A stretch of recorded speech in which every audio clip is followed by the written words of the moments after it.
In an interview with CNN Turkey, which aired Sunday, Maduro said the country's high court and judiciary authorities will determine if Guaido violated Venezuela's laws. He rejected the demand by the European Union to hold a new and democratic election, or else Europe will recognize Guaido as Venezuela's interim president. Venezuela will continue on its path. Fortunately, we don't depend on Europe and those arrogant, overbearing attitudes looking down on us because we are inferior to them. That European elite is finished with. That European elite doesn't represent the European people.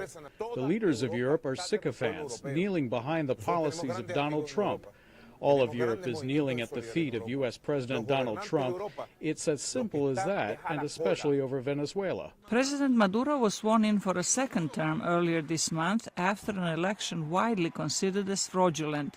The United States and most regional countries, as well as Israel, have recognized Guaido as interim president until a new one is elected by a democratic vote. Maduro has cut diplomatic ties with Washington and ordered U.S. diplomats to leave the country, but has later rescinded that order. I have sent many messages to Mr. Trump, but I think he is drowning in domestic problems. And I think that he looks down on us. He looks down on all of Latin America and the Caribbean. The United States has warned Maduro against using force to quell the opposition or attack U.S. diplomatic personnel.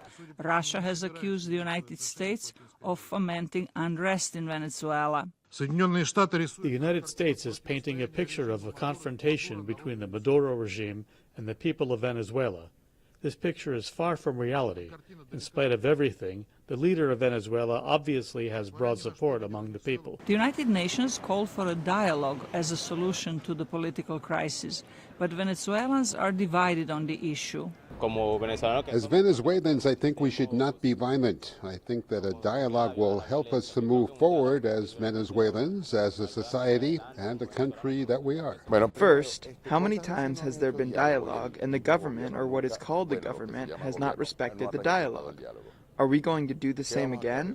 No. Here, there is no chance of dialogue. Maduro has the backing of Venezuela's military, but his military attaché in Washington on Saturday urged members of Venezuela's armed forces to recognize Guaido as the legitimate interim president.